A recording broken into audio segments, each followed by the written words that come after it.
नमस्कार मु रिखीराम आपण स्वागत करुच्ची टिप्स एंड न्यूज ओडिया को। आज केते मुख्य खबर प्लीज चैनल को सब्सक्राइब करंतु एंड बेल आइकन उपरे क्लिक करी ऑल उपरे क्लिक कर दंतु जहाँ फल मु नुआ वीडियो अपलोड करी आपण देखि पारबे सर्वप्रथमे। नंबर 1 सारा विश्व में कोरोना को नहीं हाहाकार 1 लाख टपिला कोरोना जनित मृत्यु संख्या आक्रांत अमेरिका प्रथम मृत्यु संख्या तालिकार शीर्ष में इटाली। विश्व महामारी कोरोना प्रकोप सारा विश्व में जारी रही प्रतिदिन लक्षाधिक लोक आक्रांत होता बेले हजार हजार लोकर मृत्यु घटी। विश्व में कोरोना जनित मृत्यु संख्या 1 लाख टपिची। शेष खबर सुधा विश्व में 16,50,000 अधिक लोक आक्रांत होता बेले 1,375,000 जनकर मृत्यु घटी सारा। तेबे कोरोना आक्रांतक होता 3,68,000 अधिक लोक सुस्थ हो घर को फेरी। अमेरिका और यूरोप रे यार संक्रमण अति भयंकर थिबा बेले आउ सप्ताहक पर स्थिति सुधारी आसिबो बोली जणा आशा करा जायछि। एही मारात्मक भूताणु जोगु इटाली रे सबुठारु मृत्यु अधिक मृत्यु घटिछि। एठारे कोविड-19 जोगु 18,848 जनकर प्राणहानि होई सारी गलानी। अमेरिका रे 4,75,000 अधिक लोक कोरोना भूताणु संक्रमित होइछन्ति। यह विश्व रे जेकोसी देश पई सर्वाधिक आवश्यक। इटाली रे मृत्यु सर्वाधिक अधिक।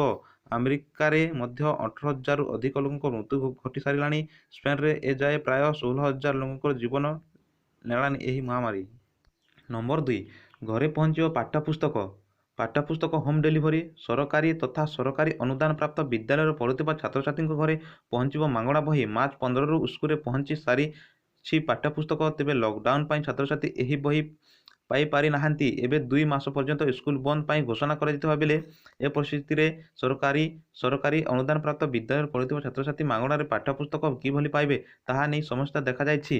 ते वर्तमान परिस्थिति स्कूल खोलिबा नथिबारु पिलांक पाखरे बही पहुंचाबा उपरे विद्यालय और गणशिक्षा विभाग गुरुत्वपूर्ण देइछि। लॉकडाउन रे खोलिबो क्षणी पिलांक घरे पहुंचाइबा नहीं विचार विमर्श करा जायछि। छुट्टी समय एही बही गुड़िको किभली पिलांक पाई पारिबे से नहीं विद्यालय और गणशिक्षा विभाग अंतरीण कमिटी प्राथमिक आलोचना कराई। सामाजिक दूरत्व रखी पिलांक घरे बही पहुंचाबा योजना रही। जदि सब किछि ठीक चले तेबे लॉकडाउन उठिबा क्षणी पिलांक घरे बही पहुंचाई जिबा। यह द्वारा छुट्टी समय पिलांक बही पाइबे एवं घरे बही पढ़ी पारिबे। नंबर 3 बढ़ुची तापमात्रा। मुंड फटा खरा सांगकु असह्य होउची गुलुगुली। राज्य में वर्तमान बढ़िबारे चली तापमात्रा 2 दिन हेब। राज्य में किसी स्थान में कालबैशाखी वर्षा हेबार संभावना प्रभाव में पाग मेघुआ रही आज पागरे परिवर्तन आसी। आज ठारू राज्य में तापमात्रा बढ़िबो बोली आकलन करिछि भुवनेश्वर स्थित आंचलिक पाणीपाग विज्ञान केन्द्र। राज्य में तापमात्रा बढ़िबा सह मुंड फटा खरा एवं असह्य गुलुगुली अनुभूत हेबो।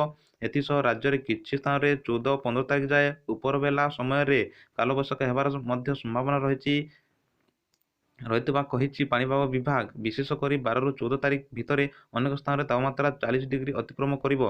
पुणी 14-15 तारिख राज्य में विभिन्न स्थान में मेघुआ पाग सह कालबैशाखी वर्षा हेबार संभावना रहितबारु ए समय तापमात्रा ह्रास घटिबो बोली आकलन करा जायछि। नंबर 4 13टी देश को हाइड्रोक्सी क्लोरोक्विन पठाइबो भारत। मारात्मक कोरोना भाइरस मुकाबिला करिबा तथा पड़ोशी राष्ट्र को सहायता पाई अंटा छिड़ी भारत। जातीय गणमाध्यम रिपोर्ट अनुसार एभली घड़ीसंधि मुहूर्त में भारतर प्राय 14 मिलियन हाइड्रोक्सी क्लोरोक्विन टैबलेट पड़ोशी राष्ट्र को पठाइबा पाई मंजूरी प्रदान करिछि। जहाँफल हाइड्रोक्सी क्लोरोक्विन मेडिसिन जोगाण लगी भारत सरकार पक्षर प्रथम 13टी देश में तालिका प्रकाश करा जायछि।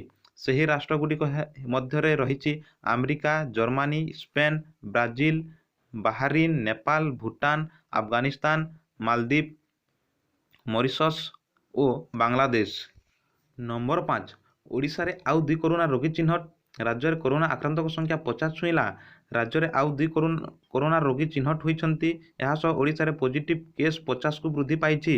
एने सूचना देछि स्वास्थ्य और परिवार कल्याण विभाग। आज 298टी नमूना परीक्षा करा जायतिला।